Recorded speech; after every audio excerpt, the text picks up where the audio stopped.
Kejaksaan Agung baru saja menetapkan 2 tersangka tambahan dalam kasus dugaan korupsi pengelolaan minyak mentah dan produk kilang untuk periode 2018 hingga 2023.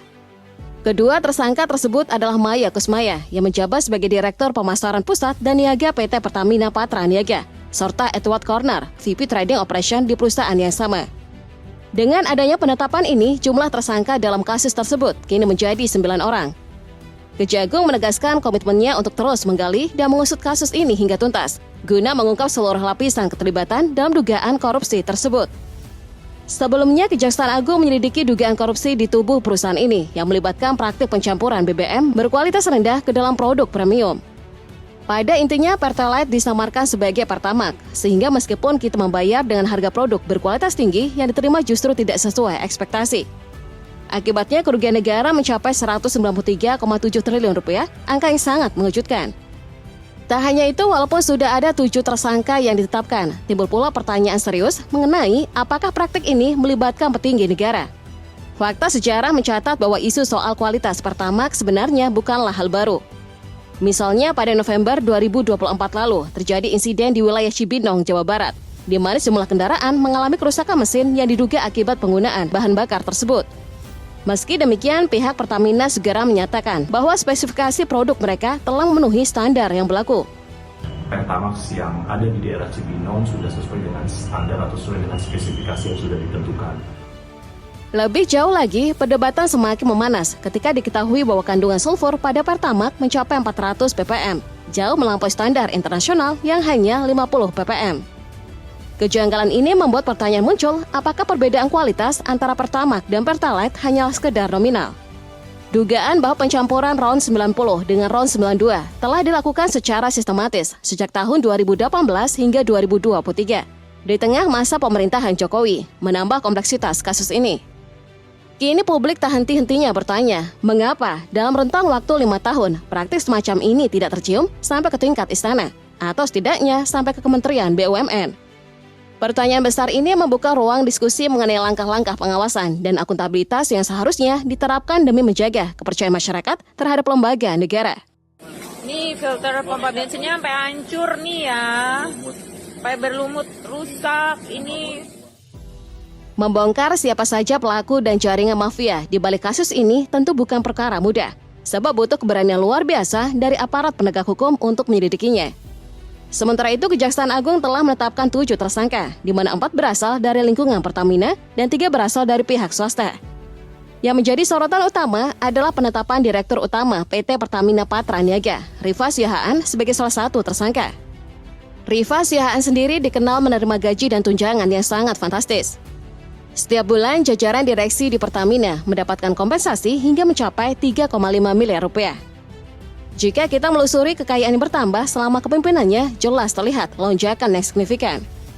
Rifa yang mulai menjabat sebagai dirut pada tahun 2023 mengalami peningkatan harta 2 kali lipat dari 9,3 miliar rupiah pada tahun 2022 menjadi mencapai 18,9 miliar rupiah pada tahun 2023. Tak hanya Rifa, nama-nama lain dari jajaran tinggi Pertamina juga masuk dalam daftar tersangka. Antara lain Sani Dinar Saifuddin, Direktur Feedstock and Product Optimization PT Kilang Pertamina Internasional, Yoki Fernandi, Dirut PT Pertamina International Shipping, serta Agus Purwono yang menjabat sebagai Vice President Feedstock Management di PT Kilang Pertamina Internasional.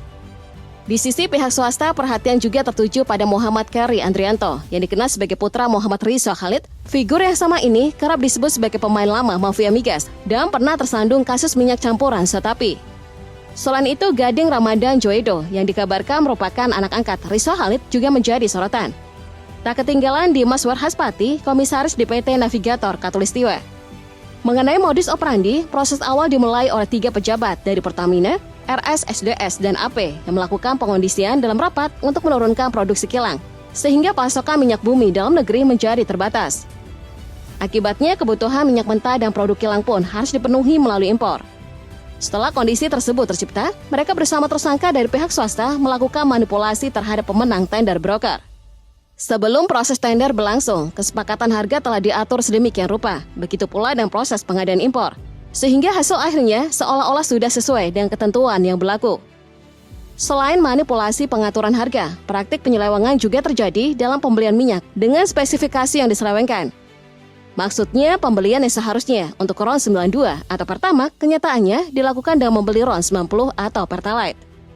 Kemudian di depo dilakukan proses blending agar produk akhirnya menyerupai RON 92, padahal prosedur tersebut tidak diperbolehkan.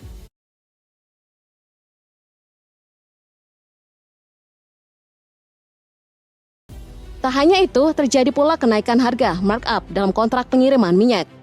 Akibat dari serangkaian tindakan tersebut, kerugian negara mencapai sekitar Rp193,7 triliun.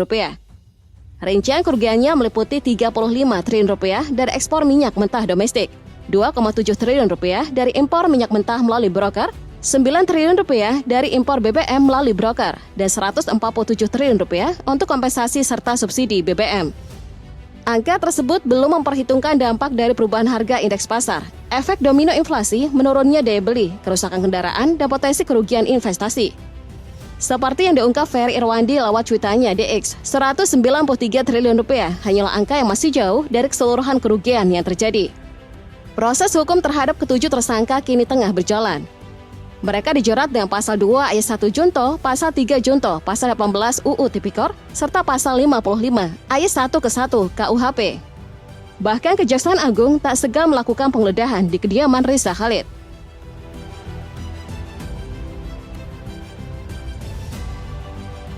Siapa sebenarnya yang paling dirugikan? Jawabannya jelas, kita, rakyat Indonesia sebagai konsumen. Modus korupsi yang mengoplos minyak Pertalite menjadi Pertamax secara langsung merugikan konsumen. Dalam kondisi ini, kita berhak menuntut pertanggungjawaban dan ganti rugi dari Pertamina atas kerugian yang telah diderita. Tak heran seruan untuk berhenti membeli bahan bakar dari perusahaan BUMN mulai bermunculan di media sosial. Beberapa figur publik pun mengutarakan kekecewaan mereka. Dandi Laksono menyatakan bahwa meskipun niat kita untuk menggunakan Pertamax sebagai bentuk keengganan disubsidi, ternyata kita tetap menjadi korban penipuan negara. Bahkan novelis Aurelia pun mengungkapkan kekecewaannya melalui Facebook, serta menyuruhkan boikot terhadap SPBU Pertamina. Sebagai alternatif di Indonesia, sudah hadir beberapa pilihan stasiun pengisian bahan bakar umum selain Pertamina. Perusahaan asing maupun kerjasama dan pelaku lokal menawarkan SPBU dengan berbagai jenis bahan bakar berkualitas. Misalnya SPBU Vivo, SPBU Shell, dan SPBU British Petroleum. Di tengah kemarahan publik, Pertamina kembali mengeluarkan klarifikasi, menyatakan bahwa BBM Pertamax yang dijual sudah memenuhi standar spesifikasi, bukan merupakan campuran Pertalite. Namun pertanyaannya pun menggantung, apakah kita harus langsung mempercayai pernyataan tersebut? Jika benar saat ini spesifikasinya telah tepat, maka apa artinya selama ini produk yang dijual merupakan hasil oplosan?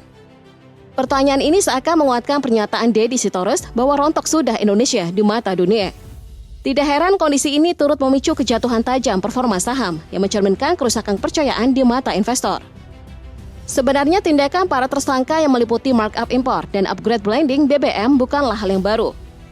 Mengapa praktis semacam ini terus berulang? Jawabannya terletak pada lemahnya respon tegas dari pemerintah dalam mengungkap dan membongkar jaringan mafia migas.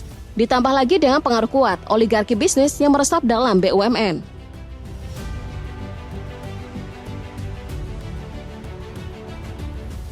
Menurut pernyataan yang pernah disampaikan, para mafia migas ini seolah berperilaku seperti raja kecil yang merasa kebal hukum.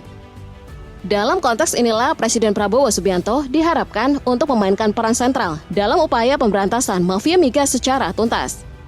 Tanpa adanya intervensi langsung dari tingkat tertinggi negara, praktik-praktik kecurangan ini akan terus menggoyahkan keuangan negara secara signifikan. Dengan kerugian negara mencapai ratusan triliun rupiah, publik menantikan langkah tegas dari Kejaksaan Agung untuk menuntaskan kasus ini hingga ke akar-akarnya. Apabila negara gagal menjatuhkan hukuman maksimal bagi para pelaku, kepercayaan masyarakat terhadap sistem hukum akan semakin terkikis.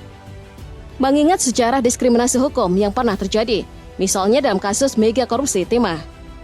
Harapan besar pun kini terpaut agar tindakan nyata segera dilakukan demi memulihkan kepercayaan publik dan menjaga integritas sistem pemerintahan.